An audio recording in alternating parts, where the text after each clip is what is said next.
Assalamualaikum warahmatullahi wabarakatuh.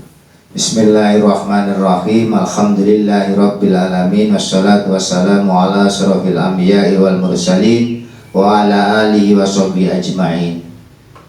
Muslimin dan muslimah dimanapun berada, marilah kita selalu memanjatkan puja dan puji syukur kehadirat Allah Subhanahu wa Ta'ala, karena Allah telah memberikan kesempatan kita kesehatan sehingga kita bisa ngaji bersama dalam keadaan yang bahagia, tidak ada suatu aral apapun. Kedua kalinya semoga sholawat salam tetap terlimpahkan kepada junjungan kita Nabi besar Muhammad sallallahu alaihi wasallam, yang kita selalu mengharapkan syafaatnya min yamina hadza ila yaumil qiyamah. Muslimin dan muslimah dimanapun berada, marilah kita pada kesempatan ini meneruskan pengajian tentang masalah zikir.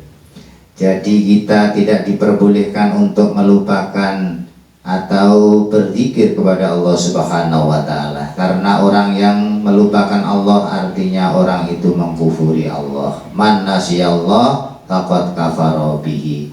Kemudian juga ada sebuah hadis yang artinya ingatlah bahwasanya ada amalan yang bisa mengangkat derajat kamu, ada amalan yang bisa lebih baik daripada berperang di jalan Allah, ada juga amalan yang lebih baik untuk diri kamu. Kemudian Nabi Muhammad sallallahu alaihi wasallam menyatakan, yaitu zikir kepada Allah Subhanahu wa Ta'ala. Dan juga ada keterangan yang artinya tidak ada sekelompok golongan yang bertemu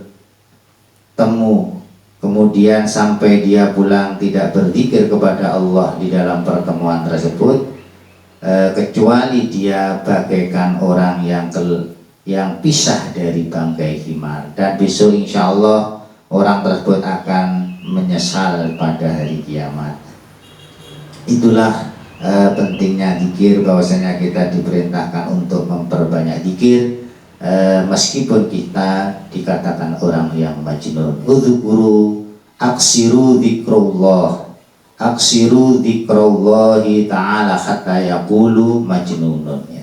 Kemudian kita akan merangkan tentang masalah fadilah-fadilah daripada zikir. Dengan berzikir kepada Allah, insya Allah akan turun rahmat dari Allah Subhanahu wa Ta'ala.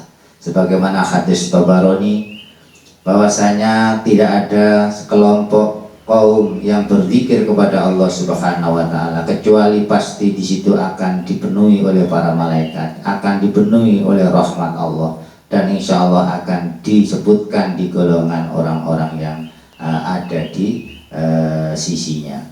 Kemudian dengan berzikir kepada Allah, insya Allah akan hilang kesusahan yang terjadi di kalangan masyarakat, akan hilang kesusahan yang ada di kelompok kita. Karena sesungguhnya kesusahan, keprihatinan itu adalah kadar kelupaan kita kepada Allah Subhanahu wa Ta'ala. Jadi barang siapa yang ingin selalu bergembira, selalu senang, maka hendaknya selalu istiqomah berzikir kepada Allah Subhanahu wa Ta'ala.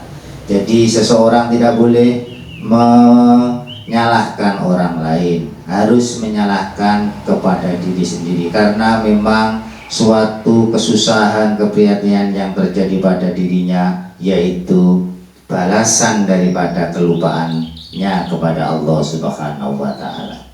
Kemudian dengan berzikir kepada Allah akan hilang hati yang keras, hatinya akan lembut sehingga menerima petunjuk-petunjuk mau'izah yang baik.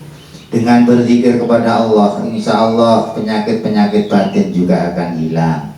Sebagaimana sombong, membanggakan diri, pamer, dengki, persangkaan yang tidak baik, kemudian ingin dipuji dan lain sebagainya. Dengan berzikir kepada Allah, insya Allah bisikan-bisikan setan pun juga akan lepas. Dengan berzikir kepada Allah, musibah bilai juga akan terhindarkan. Sebagaimana yang disampaikan oleh Dhunnun, bahwasanya man dzakarallah hafidhahu min kulli syai'in. Barang siapa yang berzikir kepada Allah, maka Allah akan menjaga dari segala hal. Kemudian para sahabat bertanya, atau muslimin bertanya, sesungguhnya ujian atau bilai itu tidak akan turun kepada golongan di mana pada golongan tersebut itu ada orang yang berzikir kepada Allah. Pasti musibah tersebut akan menyimpang dari orang-orang yang berzikir. Kemudian dengan berzikir kepada Allah, maka insya Allah setan juga akan tidak mengelilingi kepada kita. Setan akan lari dari kita. Setan akan menjauh dari kita. Itulah fadilah atau hikmah daripada berzikir kepada Allah. Oleh sebab itu, marilah kita bersama-sama selalu berzikir kepada Allah, meskipun kita belum bisa khusyuk atau bisa hadir di dalam hatinya sebagaimana yang disampaikan oleh sebagian para ulama. Demikianlah tentang masalah zikir. Ada kurang lebihnya minta maaf. Wallahul muwaffiq ila aqwamit thoriq. Assalamualaikum warahmatullahi wabarakatuh.